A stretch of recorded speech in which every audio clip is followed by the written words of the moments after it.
for me, one of the like big things in retiring was the first time I had to voice out loud that I didn't play anymore to someone who was excited about meeting me because they thought that I still played. And him saying, "Oh, Ryan Grant for the Packers, right? Yo, you still playing? Where you going?" And me saying, No, I'm not playing anymore. I'm retired." I immediately could see the enthusiasm and energy change around it. There was clearly a level of disappointment. And you saw that. It was like, ooh, they dimmed a little bit. And that was interesting. It was like, whoa, just me having to voice it out loud. I was like, how do I feel about that? Saying that out loud and having to acknowledge that I am no longer this.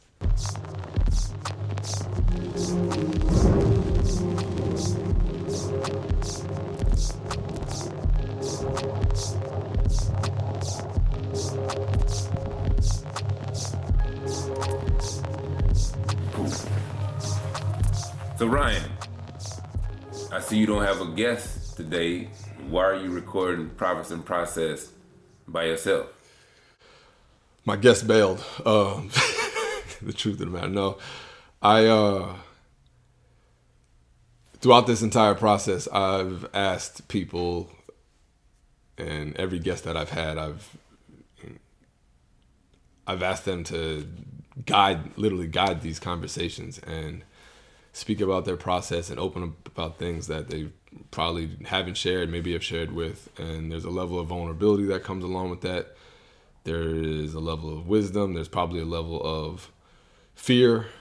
And in that, I haven't necessarily had to share any of that with my guests in regards to myself. So there have been people that have asked in regards to subscribers or fans in general that I think that it would be a phenomenal opportunity for me to share my perspective and walk through some of the questions, some of the ideas, and some of the perspectives I have around my process. This is a quick thought. Are you going to talk about your brother? I can. Like, he's a large part of this, so I can absolutely talk about. That's the fact of the matter, is that he's like he's gonna come up at some point just because he's of course like what he represents, and my relationship with him, and just part of the motivation to actually follow through with this was because of him. So yeah, I'll definitely. Bro is, I can't. I don't think I can't not. If I'm really gonna talk about being, quote unquote, vulnerable and talk about the trepidatious aspects of this, and where I felt that I was vulnerable, or the willingness. He's a part of all that. So yeah, he's gonna. Of course, make his place. What are the components of process for you? I look at process as something that I guess gets you to the next step.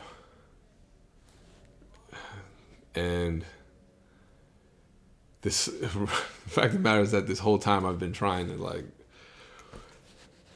dissect process so that I can actually challenge if process is in everything. And because I want to actually kind of debunk it. You hear all these Eastern philosophies that are around presence and being present. And to be present in the moment, in my opinion, somewhat speaks against process, because process is not just one. It's action, it's movement, it's life. And that's what life is to me, like movement, growth, all that stuff. So when I think of the Eastern philosophies that speak to being present and around moments, there's none of this, there's no before, after, blah, blah, blah. I think process kind of, I don't know, maybe challenges it in some perspective. So I'm trying to actually challenge my idea of process because I do relate to a lot of Eastern philosophies. But I can't find it yet because down to the thing that serves life, which is breath, there is process in that with the inhale, exhale. And so I'm really, I think I just, see process as life. And I don't know what the scientific term would be from one step to the next in anything, whether it's the cell growth, whether it's the dying of a cell, whether it's, the production of something, of an idea, the creation of an idea. There's process in everything. And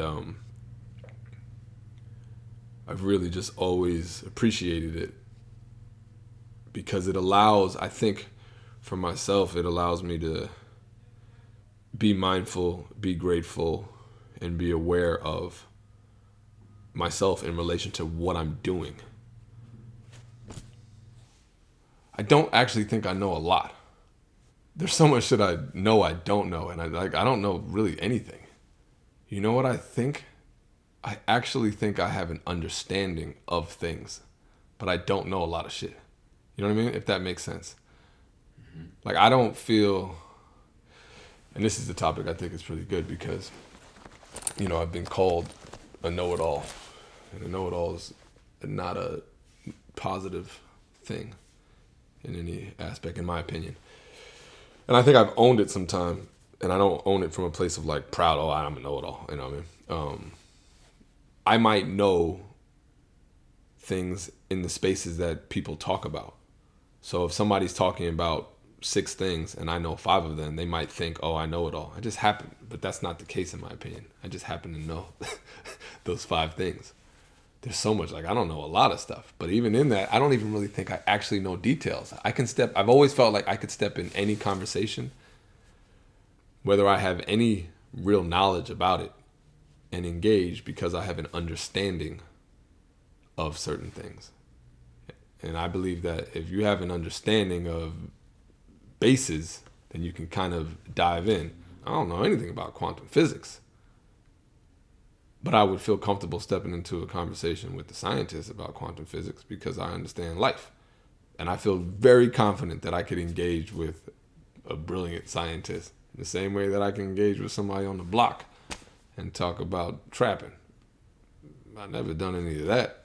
I don't know anything about that, but I have an understanding of myself and I'm paying attention to certain things about life. For you, are there certain fundamental elements of process that you apply across all aspects of your life? And if so, what are they? I try to fundamentally find value in it all. And the value is personal. So I try not to attach it to what somebody else might see as value, or I try to attach it to myself. And value might be you feel better. Value might be did you get better? Value might be does it align with, in this moment, how I feel about what I should be doing, how I feel about the existence, like a true value aspect of my personal values, whether it's like of integrity or what this world is about.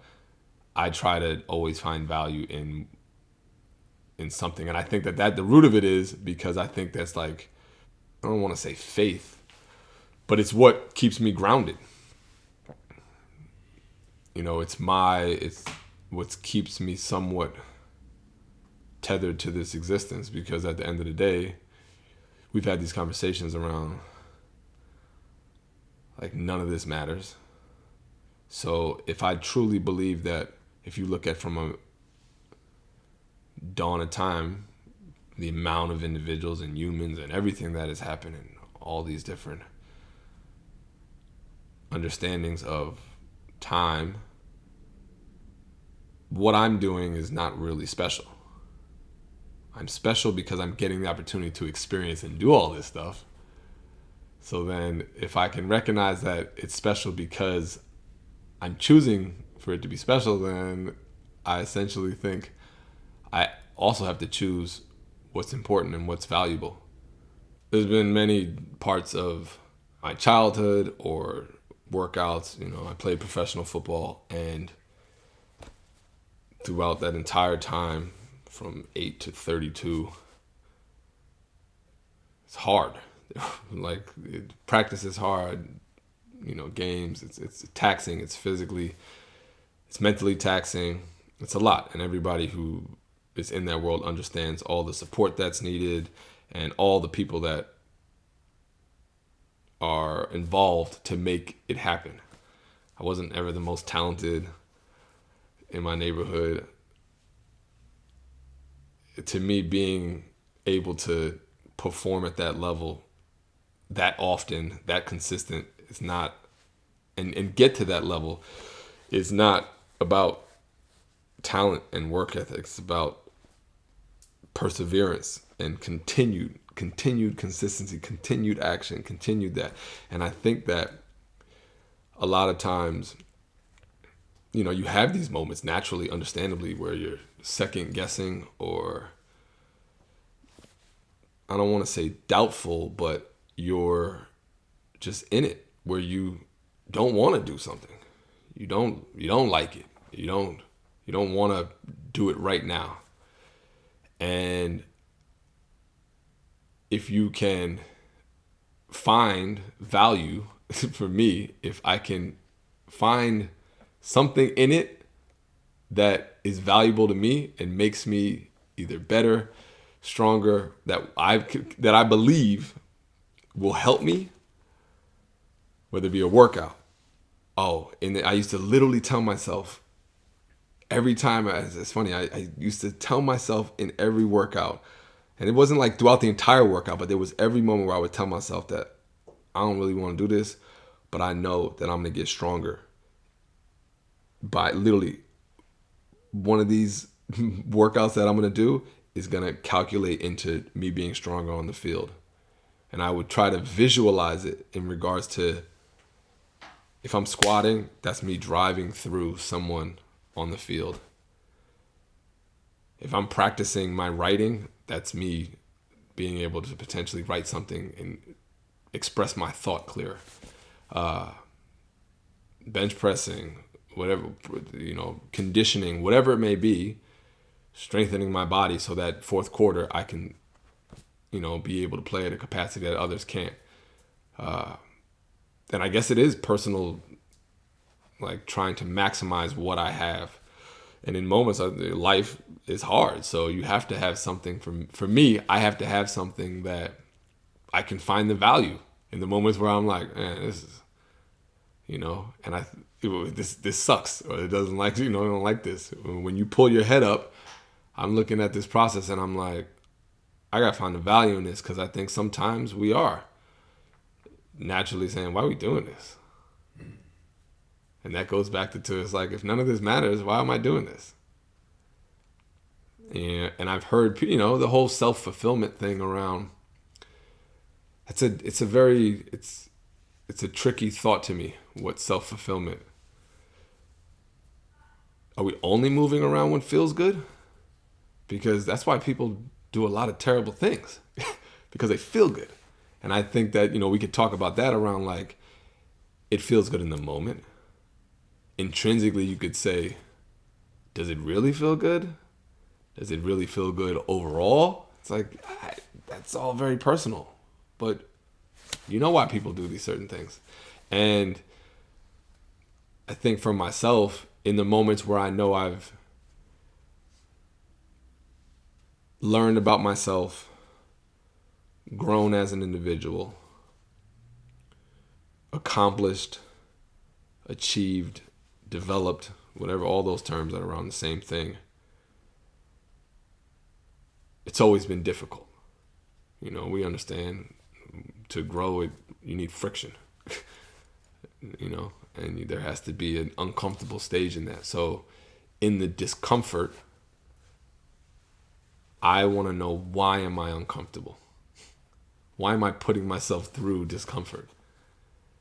Why am I, and even if I'm not consciously like trying to put myself through discomfort, if I know that this is, life is uncomfortable in moments, I don't say it makes it easier, but it gives more of an understanding to it. It's like, yeah, but you know why? Because there's value in this. There's profit in this process. There's value in you actually going through the discomforts of life, the uncomfortable aspects of learning about your underdevelopments, the uncomfortable aspects of being challenged, the uncomfortable aspects of being told you need to be better at certain things, being told who you are by loved ones. And, you talk about like support in your process. And for me, especially right now, with the way I'm looking at this podcast itself, there has to be a willingness on my end to be open to feedback in all aspects from all of the people that I care about. I don't have to take any of the feedback, but if I'm really honest around wanting this podcast to quote unquote grow, be true to process, it will evolve, it'll change. There will be aspects that technically I don't even necessarily like, but if I'm talking about I'm okay with being uncomfortable in aspects, it's like, what's uncomfortable about always having it my way? So I have to listen to feedback in regards to friends, whether they say, hey, you need to work on this aspect. I might say, I don't really care about that. Well, do you want your listeners who do care to actually watch this? Do you want them to? And I do. The fact of the matter is, of course, I want people to listen, to watch this. Do you think that awareness of sort of your process and the profit that you can reach for, do you think it was easier to build that mindset or that understanding in yourself coming from a space where the progress or the profit you were seeing is easily quantifiable? Like on the athletic field, like that, fourth quarter performance, my yardage when I was able to maintain that versus Probably. It probably was easier to build that foundation because it was quantifiable. My background of being in athletics, it probably did allow my mindset to be established because athletics is very linear in regards to production, input versus output. You know if you had a good game based upon what you did.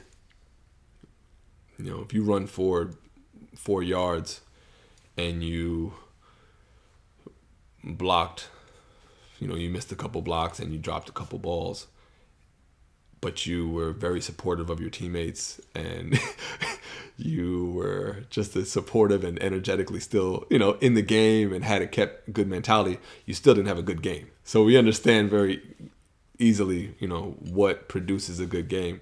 So I agree with that. It was easier to build on that foundation, that mindset, but that's not where it came from. My mindset around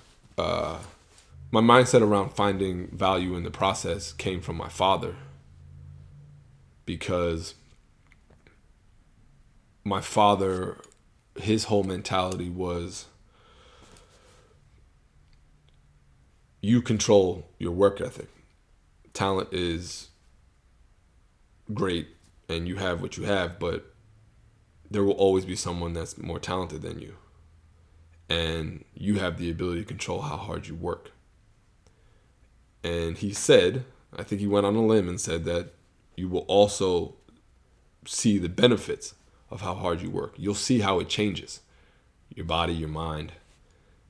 And so in that, trusting his words through action, and I was like, all right, I'm going to trust what you're saying and I'm going to do what you say. It worked. Like I said, I was never the strongest or most athletic kid ever. in any field that I was in. And I just always knew that, okay, I can outwork. So that means out more workouts, after practice, before practice, whatever it may be, to work on conditioning, to work on my mind, to work on little aspects. And what I saw was those benefits just continuing to be reaped the next season, the next practice, the next game, where I'm not feeling the same way that other people are. And of course, so my mentality became reinforced by my lifestyle. So the more I did, the better I got, the quote unquote more it made me think that way. And in continuing to reinforce how I saw the world and how I saw myself and how I saw my capabilities. And then I played a sport that was input-output. And I was able to actually apply that mentality. And so it did. It gave me, I saw it as there was so much of a reward. It was like the mental stock market that I played in. I invested a lot into it, and it gave me hefty rewards, to the point that we used to say, I remember one of my coaches said, every day you go to practice, it's money in the bank, and they can never take that away from you. So I like that. And I was like, nah, everything I do towards me, I'm investing in me. I'm investing in my mentality. I'm investing in my physicality. I'm investing in my development in all aspects. And I know whether or not I put a true investment in. And I can't get back any investment I missed, but they can never take away any investment that I put in. And I was like, and even if something happens in my life that, for instance, if the stock market crashes, my portfolio of fortitude and mental fortitude, my mental portfolio is abundant. You played professional football in the NFL. And not many young men get a chance to do that. But many of them have aspirations of doing it. Walk me through the first time you had aspirations of being in the NFL to you actually getting there, and what this process was like. I think as a child, being in sports and being super active. I was always very active as a kid. I was involved in all the sports. I played baseball, I played basketball, I ran track. That bird like, stop lying. You lying. You lying. You lying. Bullshit. Literally what I saw. It's like, you ain't do nothing. You're right. You ain't do shit. I played all the sports, and as a very active child, I had an active father, active uncle. So the men in my world were active. We watched games growing up, and it was a different day and age, because you watched these professional athletes, and even in college athletes. I always really valued competition, though, as opposed to being a professional or I didn't look at it as they were stars necessarily, or they were even famous. I just looked at them as competing at a high level. And because I was always a very competitive person, I wanted to compete. I wanted to compete at a high level. I wanted to compete with the best. I wanted to put myself up against the best and see how I perform. And so I didn't really think that I wanted to be a professional athlete, or I just wanted to compete at each level, just compete and get better and compete. And it wasn't until, there might have been moments where I thought, oh, it might be nice to play, but it wasn't until actually, I think my first scholarship offer, which came from Northwestern, that was my first one. I remember really reading the letter. It was a recruitment letter, and you get all these recruitment letters and blah, blah, blah, blah. And reading this recruitment letter and thinking, oh, okay, they're going to, it says, we just want to let you know our interest and blah, blah, blah. The normal standard beginning of a letter. And then it says that Northwestern University would like to offer you a scholarship in the amount of, and it wasn't until I saw the amount of money that the scholarship was worth in regards to how much the semester were, that's where my brain changed. Like, wait a minute. At that time, school is a lot more, but I think it was like $35,000 per semester, and it was like, wait a minute, you guys are gonna give me $120,000, whatever it may be, to come to your school to play football? And I was like, oh shoot. And then I remember, and this is when I was all state, as you know, I'm a junior, but I'm all state, and I'm one of the best in the state, blah blah blah. And it wasn't until Ohio State offered me a scholarship that made me think, oh, I could really play professional. There's a good chance that I could play professional if, things happen a particular way, if I perform and I stay healthy, blah, blah, blah, blah. But if they're willing, they're not looking at people that they don't think could develop into professionals, in my opinion. So that changed my brain in some way. And it took me from a place of just competing to be my best to now I'm competing with a goal in mind. And that goal was around, I want to go pro. And I want to compete at the pro level and compete against the best. Along the journey of becoming a professional football player, which at some point was your objective, the process was kind of laid out. Yeah. You train hard. You get stronger. You get faster. You get better. You compete with the best and you beat the best. And perform. And perform. And there you are. And then there's no more football. So what does the process look like in terms of becoming better and finding value in yourself and something after that objective that you trained for so long has been achieved? The process is a mosh pit of enthusiasm, excitement, fear, apprehension, anxiety, reluctancy, all the feels. When did you decide to leave football and why?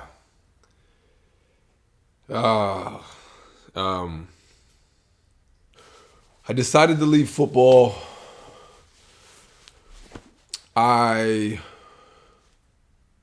In 2013, I hadn't signed initially, and that wasn't a reason. Not signing initially.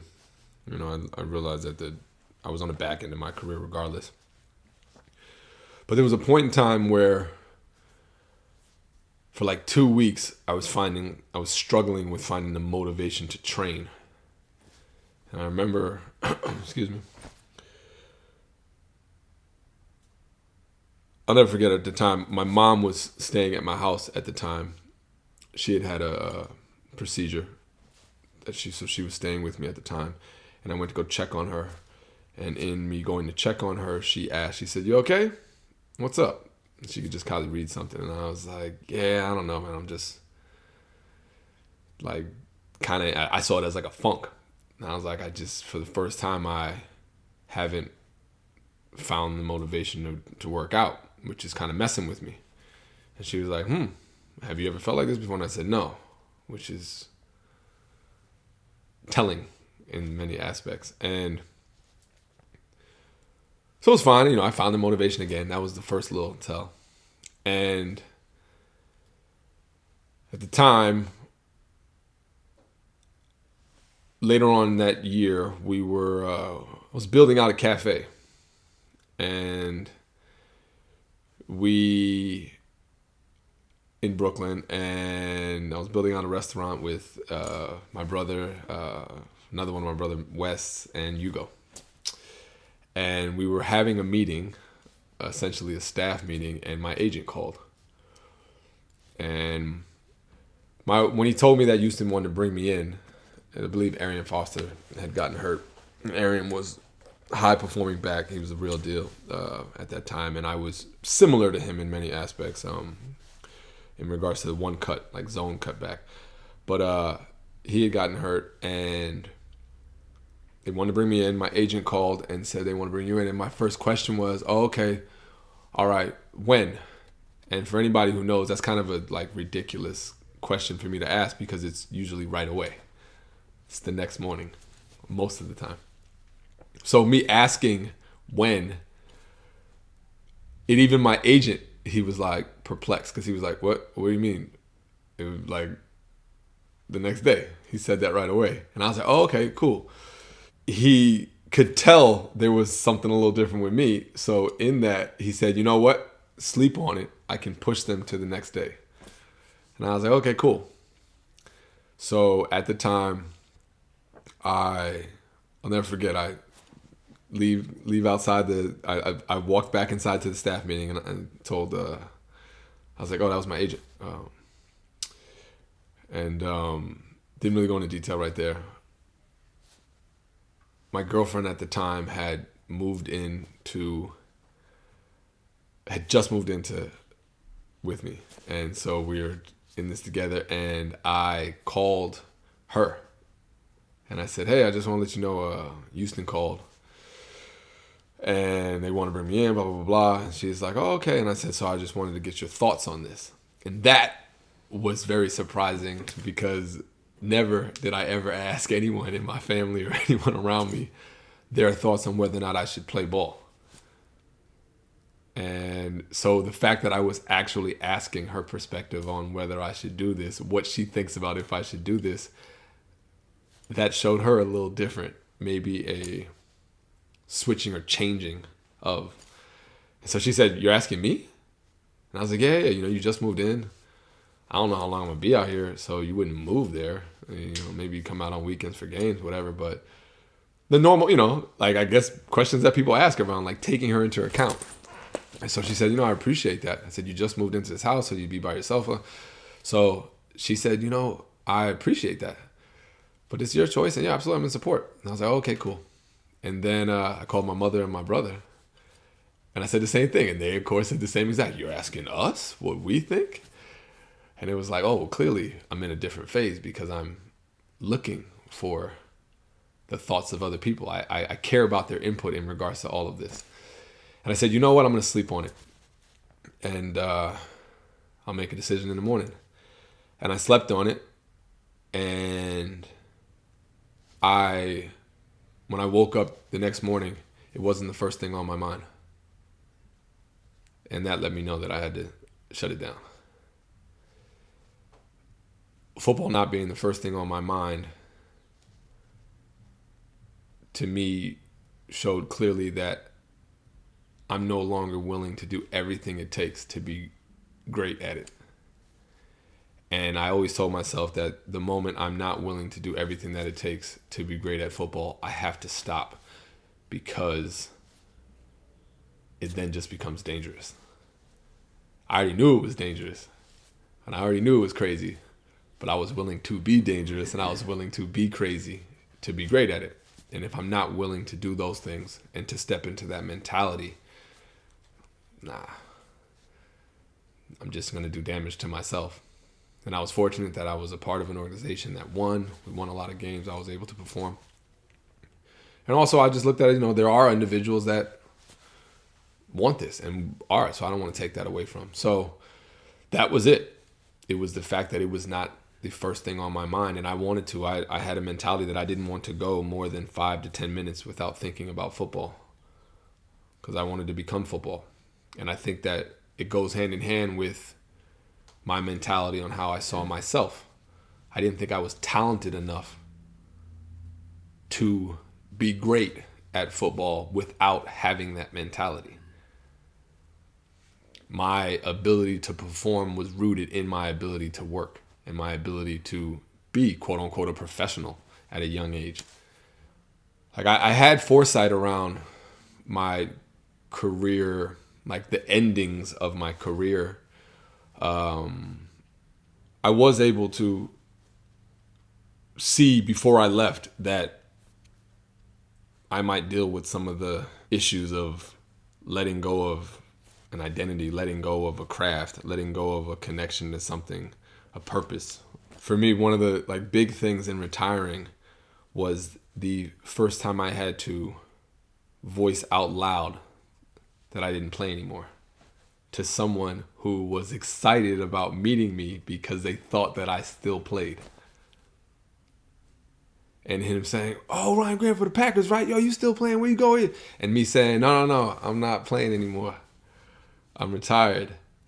I immediately could see the enthusiasm and energy change around it. There was clearly a level of disappointment. And you saw that. It was like, ooh, they dimmed a little bit. And that was interesting. It was like, whoa, just me having to voice it out loud. I was like, how do I feel about that? Saying that out loud and having to acknowledge that I am no longer this entity. And it's funny, and I didn't play for the fans.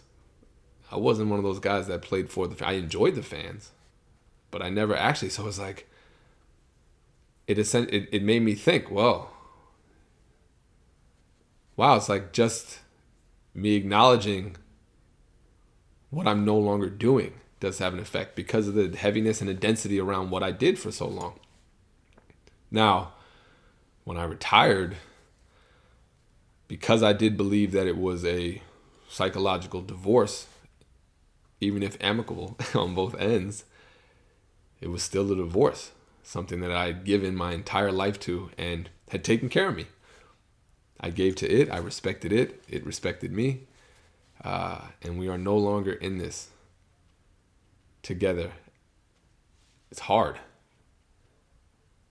because I might have said this on the podcast, and I'll say it a bunch of times over and over again around, I think we grow in a very linear space doing one thing and being told to focus on one thing. And I'm not discrediting it anyway. I think there's true value in that. But I grew like a skyscraper while on ground level recognizing that I was so interested in all these different spaces. And as I grew, people recognized, wow, you're different. You're not the quote unquote average athlete because you're into different things. You can articulate, blah, blah, blah, blah, blah. And the more you grow, each floor, or whatever you want to say, each floor that I grew, it did allow me to become this good-looking foundational structural skyscraper. Boom, boom. As a football entity. With that, you grow further away from ground floor. And on that ground floor are the things that you might be interested in. So as you're growing, if I'm standing on the top, I can still see certain things that I'm interested in. I can still see things that people are doing, where people are growing, developments, what's happening, what's new. But the further that skyscraper grows, the further distance away from that. And then at some point when that skyscraper stops. When you were playing football, you were absolutely dedicated to being the best. Do you feel like you maximized your potential as a football player before you left? Oh, shit. No.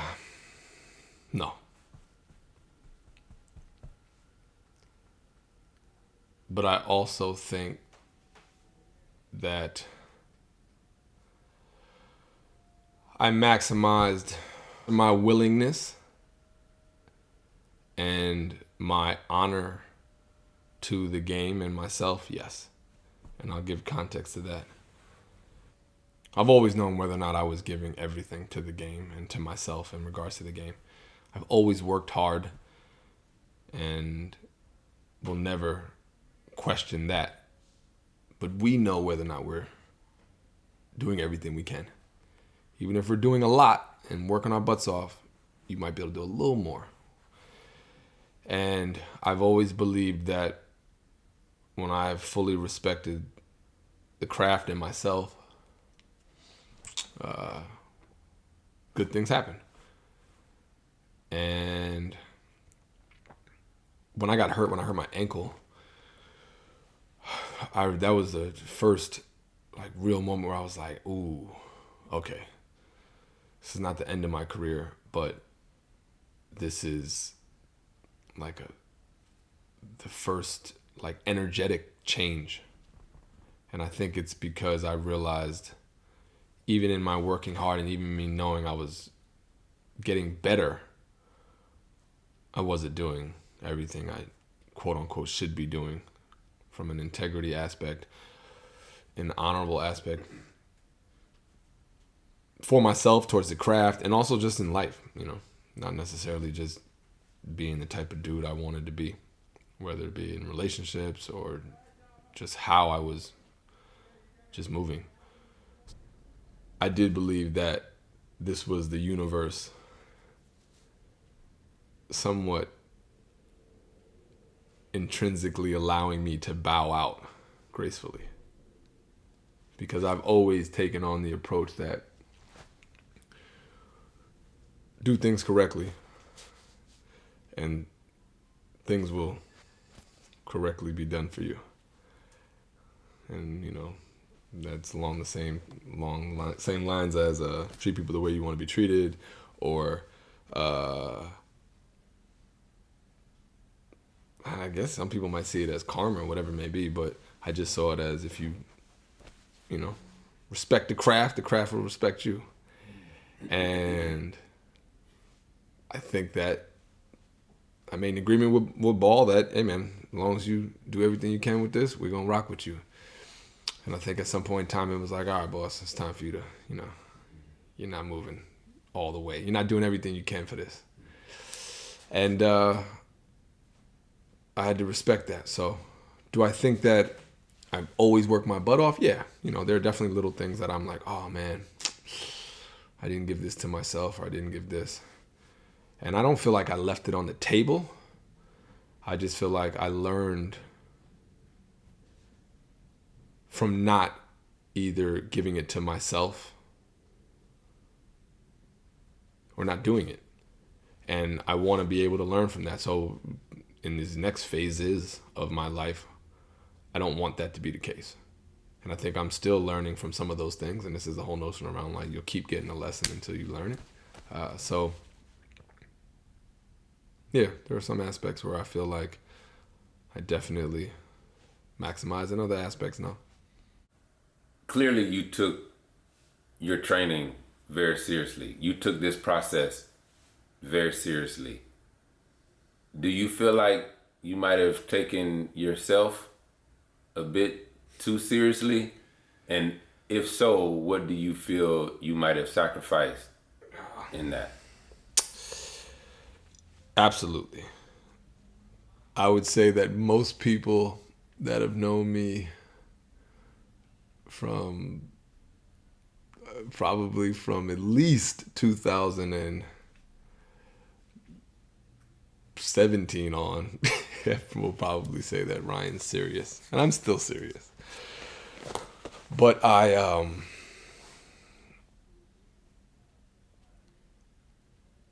do. Sometimes I contemplate whether or not I was too hard on myself or too serious about my approach. And it relates to the fact that I always had this really weird feeling when people would ask me if I was having fun playing football, or like, you having fun? And it was a weird question to me because it didn't really make sense. Because everything that came along, I guess the root of it is that it was hard for me to process that, because the process wasn't fun. And I loved football, but the process wasn't fun. So when people would say, is it fun? Are you having fun? Like, having as in an action, and the process is, we talked about action, it's like, not really. But I had fun in knowing that I was good and doing good. But the process to do good was not really fun. And specifically for football, and specific to the position that I played, it wasn't really fun because it hurt. I don't know about other people in other positions, but my position hurt. It didn't feel good. Why'd you do it?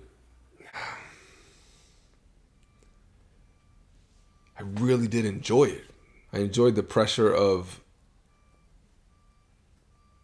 knowing that a lot of people were trying to tackle me, that the moment you get a ball as a running back, all eyes are on you, and all eyes are on you to be taken down. It's not like this. You enjoyed it. Is enjoyment not fun?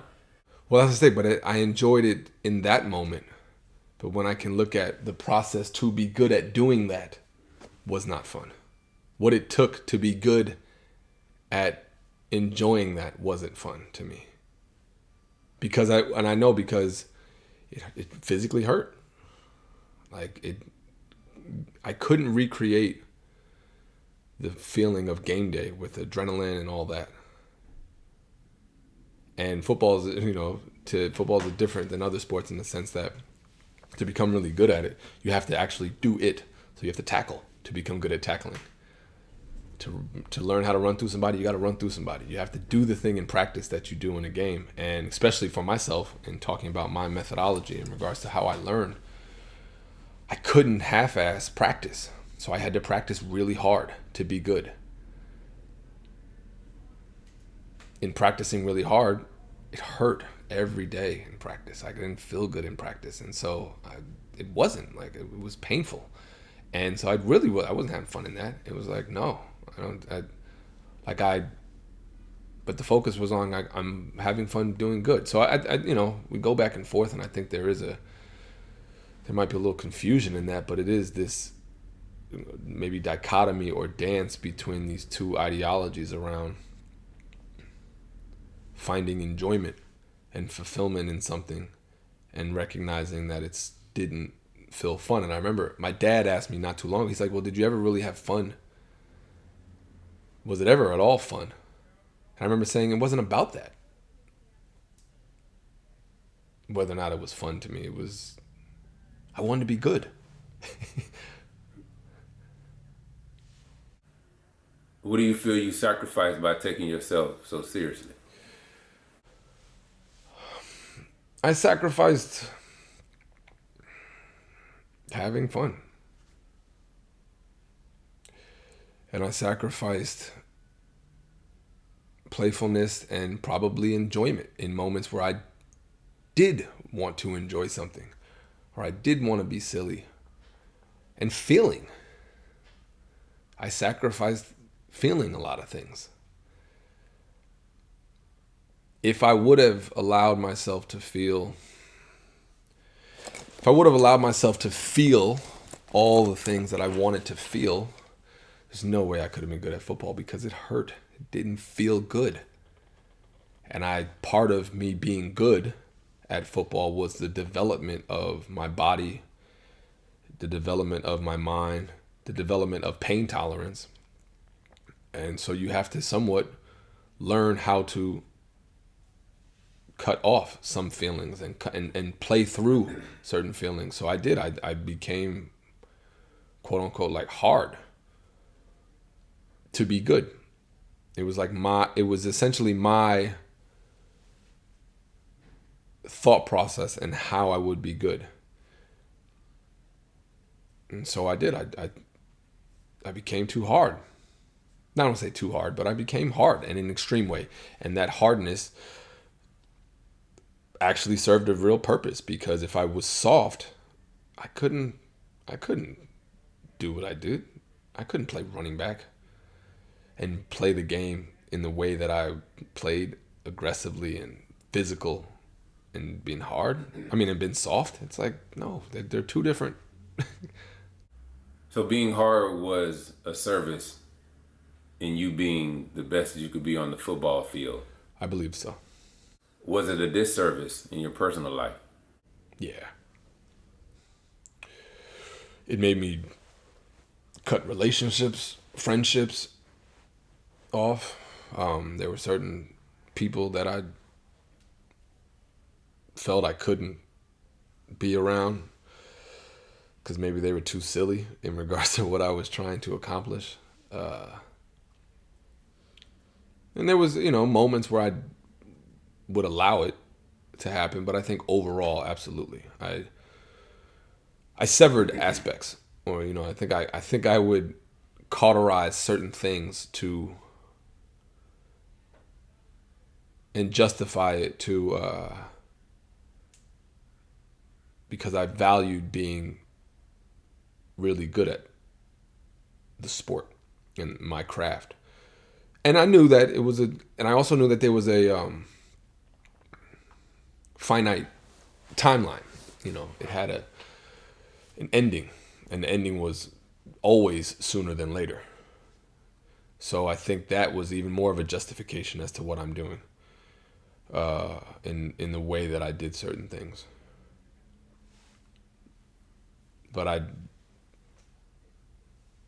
it's essentially like there were things that I did that I didn't even like, but I felt like for me to be the best I could be, or great, whatever it may be, it was what I had to do. Looking back, do you feel like it was worth it? Yeah, because it got me here. It was absolutely worth it because it got me to this point of awareness in my life and an opportunity to do something with that awareness. It provided a particular lifestyle. It provided opportunities. It opened many doors. I'm fortunate that, I've had so much support and many loved ones in my world that have continued to be supportive. By all means, I don't think I was a terrible individual, but I was learning like anybody else, and I'm still continue to. So I think in everything that I've been supported so phenomenally in such abundance that's been my whole thing for everybody else, to just support and give people opportunities to feel supported in a healthy manner. With the recognition that you took yourself too seriously and might have been too hard during the process of becoming a great football player, what does the transition look like from that to a life without football?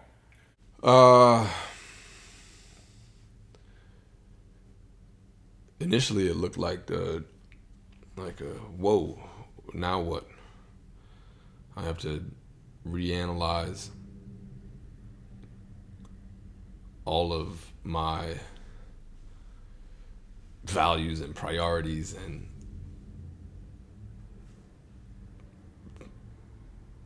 personal subscriptions to life because I don't even know what I somewhat value.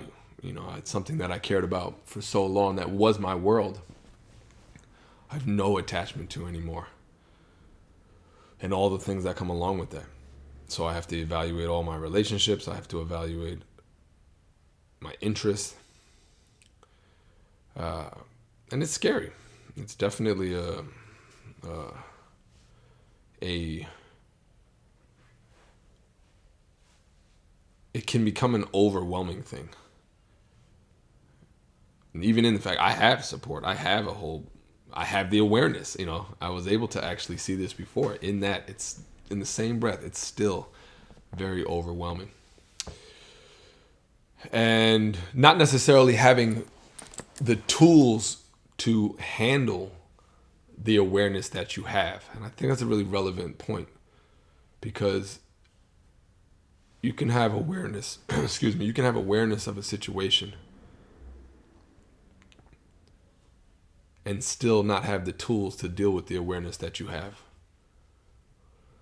You can have a vantage point, you can have a host of things, but if you don't have the tools to deal with what's being presented to you or what's being given to you, then it can somewhat become obsolete. Like you see the rain coming, but you ain't got no umbrella. Exactly. That's scary. Yeah, it has the capacity to be scary. So, I'm years out and I'm still learning, and I think it's still a learning process for me because life doesn't stop lifing while you're learning. And sometimes there's heavier things or lighter things. There's moments where it might be a heavier period, so you don't get a chance to give as much thought to what you're going through, or there might be a lighter period where you can. As many people know, my brother was killed a year ago, and after going through the pandemic, and I was one of the people that the pandemic, for the most part, didn't truly negatively affect me. I appreciated many aspects of it. I appreciated what it gave me. So did it impact? Of course. It was part of what was the catalyst to this idea around the podcast, around Profits in Process. And it was heavy. It still was a very heavy space for the pandemic to be in as a transitional period. And it's funny, some of the things that I'm doing now became kickstarted in the pandemic. But my brother's death have activated them. And I'm very much in a very different space. As much as I thought I was in a different space when I retired, I am in a totally different space now that I lost my other half in the physical. And it's making me think about the idea of what matters. I'm touching back on that question again of what matters, of what aspects of myself are underdeveloped, what aspects of myself are overdeveloped, what aspects do I want to develop, what things do I want to step into, what windows might be closed. And I think that's a real, for me, the window closing thing is an aspect, because when I think about all the different spaces of what I wanted to do before I played ball as a child, in art and music and my interests, and now that I'm done, I then contemplate, at what point does age, growth, maturity, responsibility overtake interest? And what's the balance in that? Because I'm so interested in things and I'm interested in a lot. And now I'm interested in a place where I'm not necessarily trying to be great at them. I just want to be able to give energy in certain spaces where I severed or dismissed, and be more playful. And did I miss that mark? Did I miss that window? Because I'm 40 now. And I can overarchingly say, no, I didn't.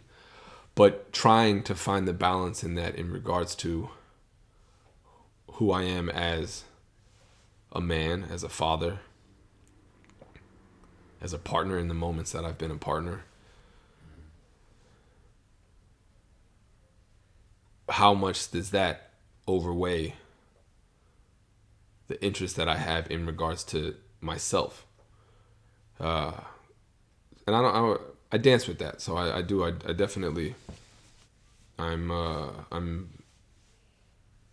actively trying to figure that out. And who knows? I don't even know if it needs to be figured out, but Well, I know family is very important to you. everything. You're a great father, great son, great friend.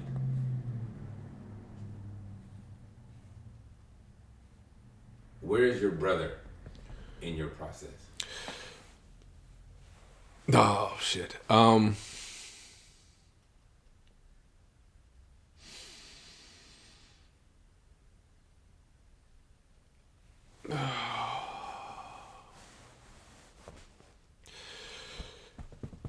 He's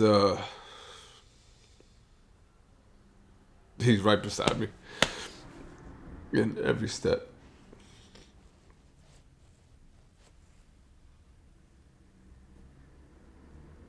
And he's always been.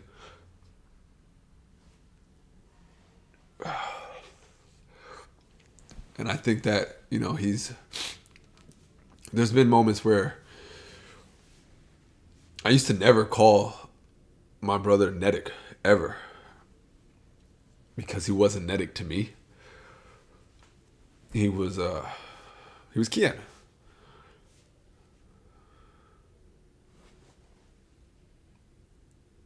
And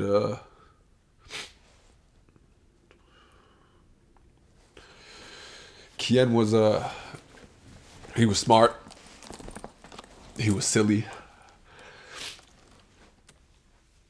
It was challenging. He was insecure. Kian was a human. And I think that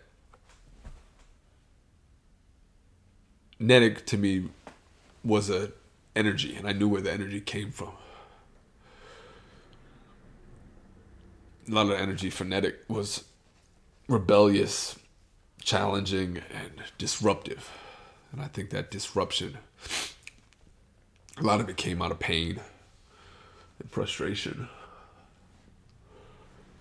And so I didn't relate to Netic. And you know what? I'll rephrase that. It's not that I didn't relate to Netic. I did relate to Netic. I didn't have to relate to Netic. I didn't need Netic because I played football. So I knew what pain and disruption and that energy was. So when I would see people need Netic and feed off that energy, I didn't need that. That wasn't the energy that I fed off. I fed off the energy of Kian. And I think in moments now, and I never called him Netic, but now I think in moments, it's definitely both that I feel charged by, because naturally so, I think I do have in moments and in anger, and I do want to disrupt. And I think that's probably why I'm doing this podcast in some way. Because I do want to disrupt certain ideologies about shit. And I do want to disrupt certain notions around how shit should be done.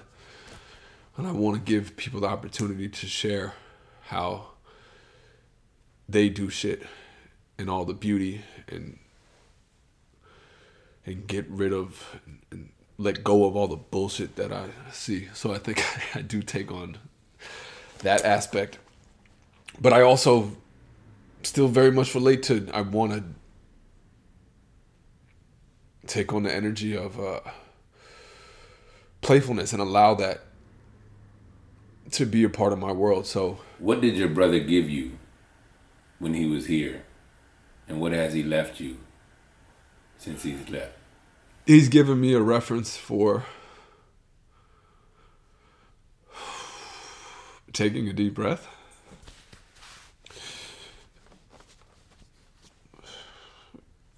for being able to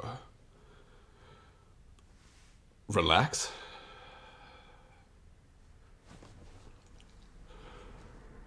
not take it all so serious.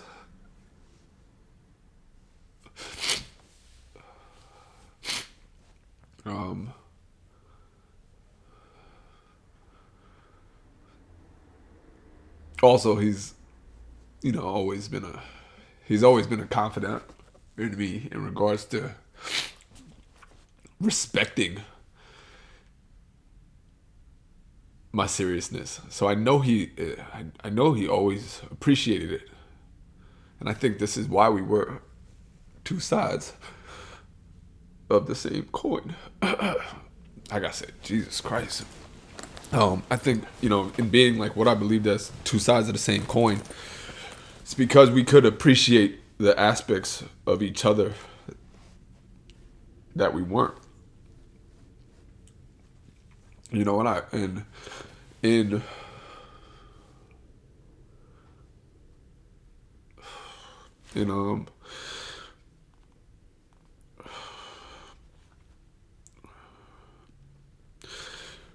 in watching him like grow, and specifically the last year, I think he started to take on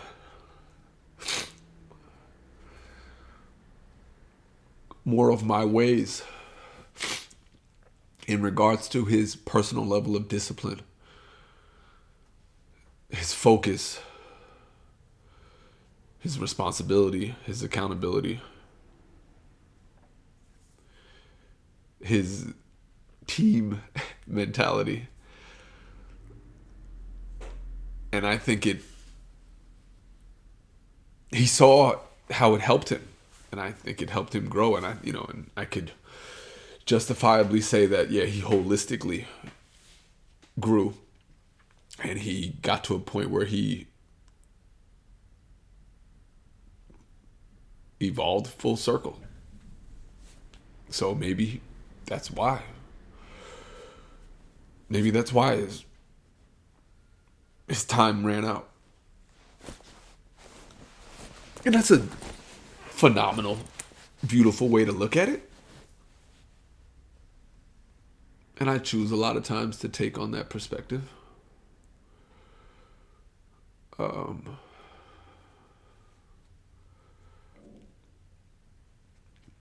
don't know. I understand, but I don't know.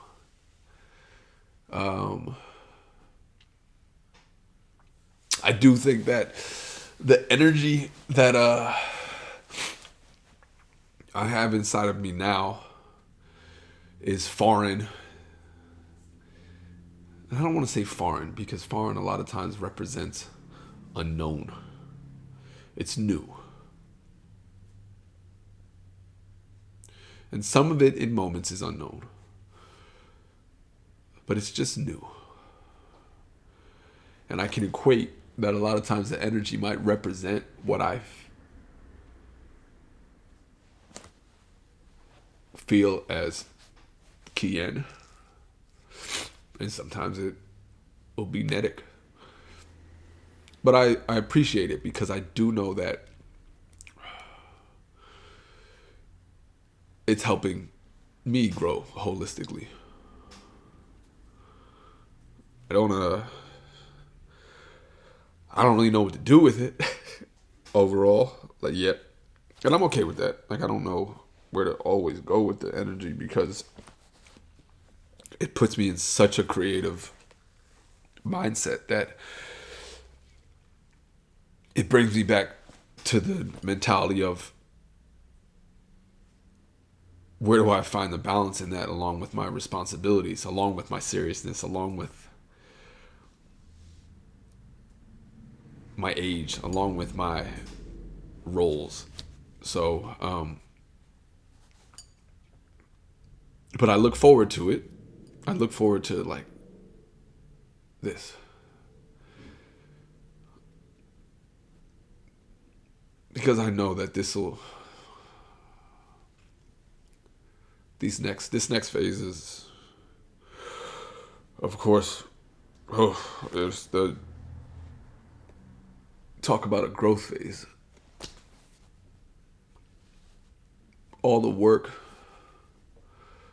that I've done intrinsically and inwardly. All the practice, all the breath, all the pain, all the toughness, all the training. It's all just clearly been for life. And if I can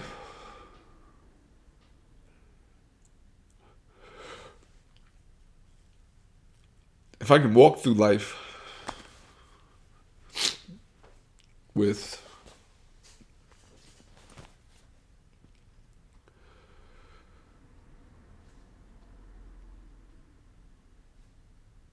the same sense of like love and joy that I've had with all the support and love that I've been given, if I can walk through life with the same amount of joy and love without my brother, then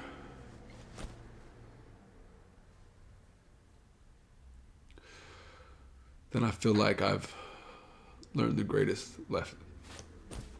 And I feel like I'm learning from all the lessons that I've been given.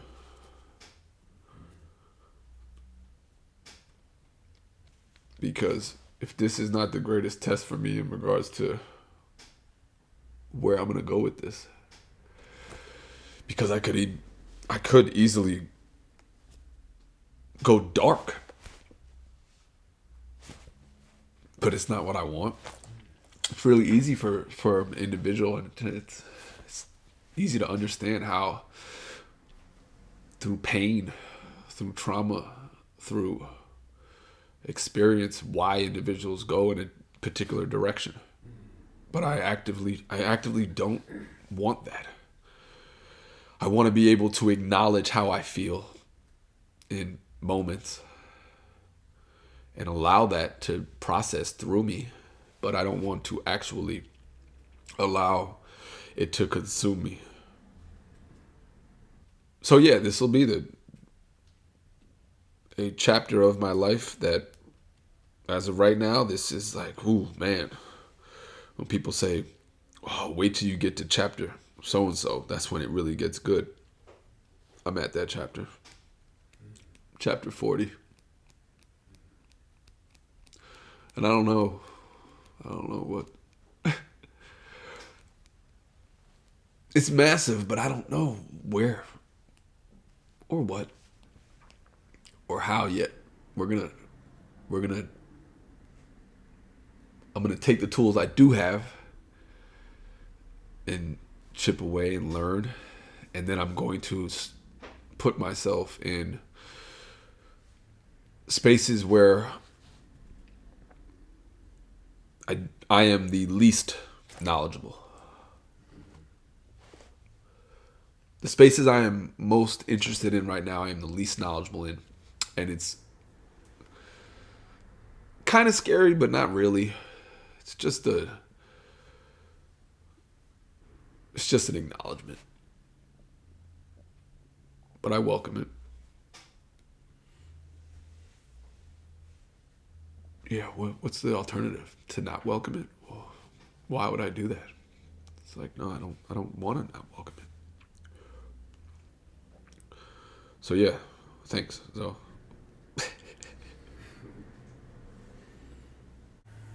in this new stage of your process, how often do you hear your brother's voice?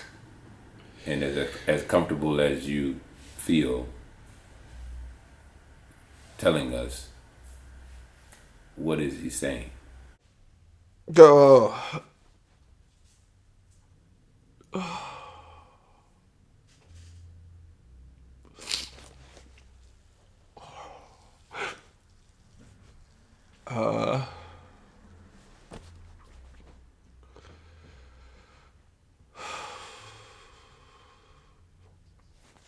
All the time. Probably too much. He never shut up. He was always tough. Fuck. And I think everyone in this room knows that.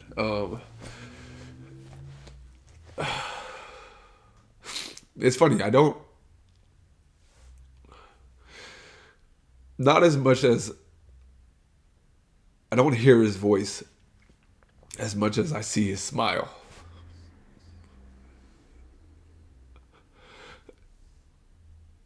And that's probably like the hardest thing. Because as much as like everybody thought as my brother as like the hardest, like I knew he was soft. And I knew why he was hard. But because he was soft. And I think so, like his smile represents like the softness that I knew.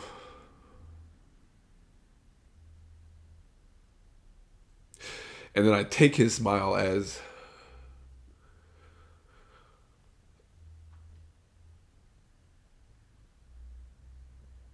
like, I'm proud of you.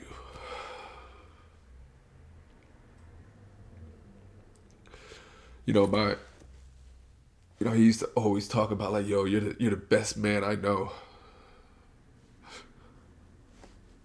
He used to always say that shit.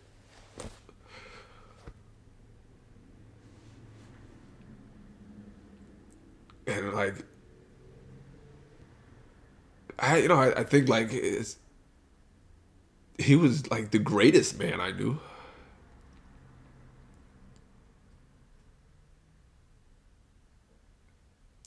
Because he was honest in the ways that I wasn't in moments. And I could see why he thought I was the best man. Because I was honest in ways that he wasn't. And so we complimented each other in that way. And sometimes it frustrated us, but it really just because it showed us. It were reflections. But yeah, I don't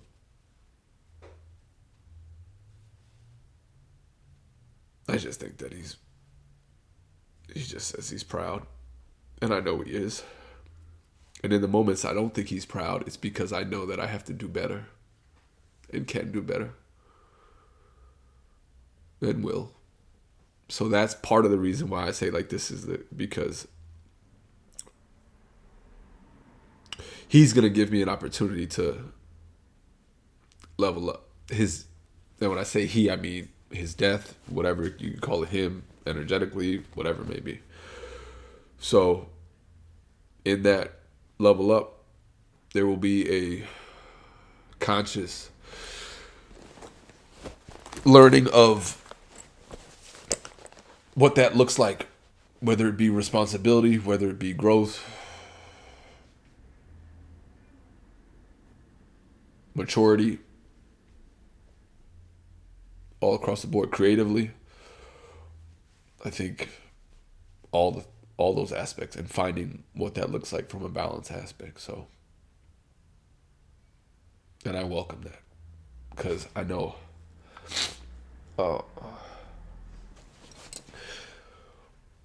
I want all the smoke from that aspect, because I believe I can handle it. And not only do I believe that, I want to. I'm a competition guy, so I want to see what all this training for all these years will express itself as. And then I believe in stepping into the spaces that I am unfamiliar. It will show me the places that are underdeveloped. And I look forward to that as well. From the time that you were a young crumb snatcher, you trained, you were focused on being a football player. You succeeded in reaching the professional level. And you said that the reason that you left the sport was because you didn't feel like you were in a position to give all that you needed to give in order to be the best at it that you wanted to be. And that was years ago. Since then, what has replaced that? what exists now in your life in a way that you would say, I need to give this my all, or else it's not worth doing? Fatherhood.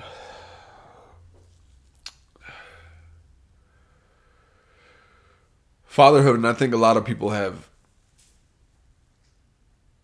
seen that expressed in the manner in which I approach fatherhood. You know, I family is everything to me. And because I know family is everything to me, because I know what healthy family and healthy love can do for people.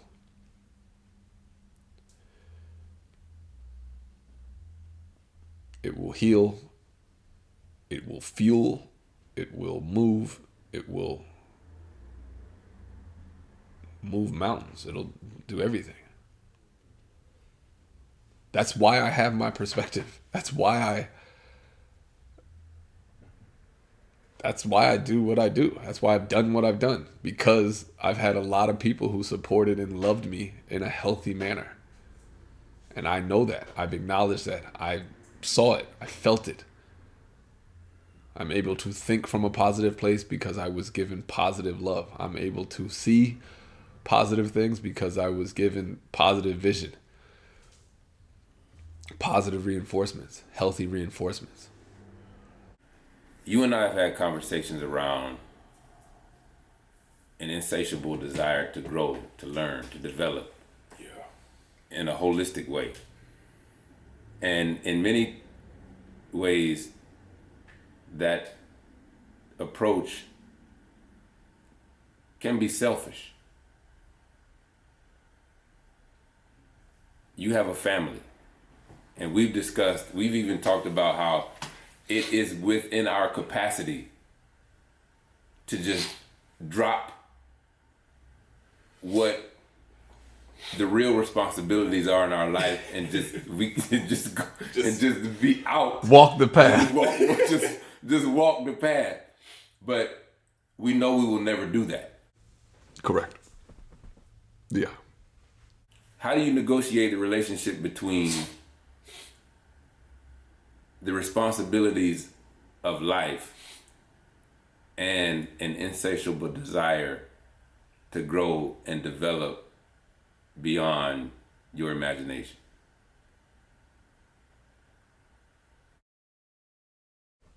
How do I find the balance?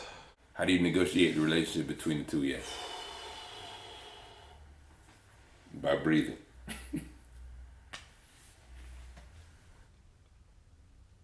I don't know yet. I'm actively trying to do that because I think it actually goes against who I am, or who I was. I don't want to say that it goes against who I am, because I'm not trying to be the same person I was. But I don't know. And I think that's part of this process for me in learning how to negotiate between that. How to actually feed my spirit in all the ways. Feed my heart. Feed my soul. And logistically do what makes sense. The balance of logic, feeling, masculine, feminine, and I don't even want to say that masculine is always logic, or I don't want to actually differentiate between the two in that manner. But the yin and the yang, in the sense of understanding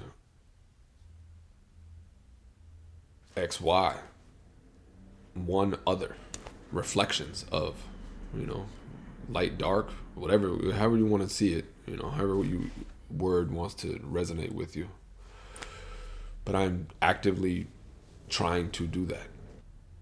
Values, priorities. And that's what I think it comes down to. I think if you can be honest around what you value from a truthful place, internally, externally, you then can be honest around what you want to prioritize. And your priorities will change based upon a host of things: time, space, where you are, whatever, resources. And then but once you know how and what you want to prioritize, you can then recognize the expression of prioritization, what that looks like. How do I want to prioritize X, Y, and Z? Whether it be a certain amount of time, years. So, I don't know yet, but I am actively figuring it out. And welcome to Profits in Process. That's it. Suckle in it. That was it. That was very good. Jesus Christ. That was very good. Dude, I can't even. I gotta do 3 of these?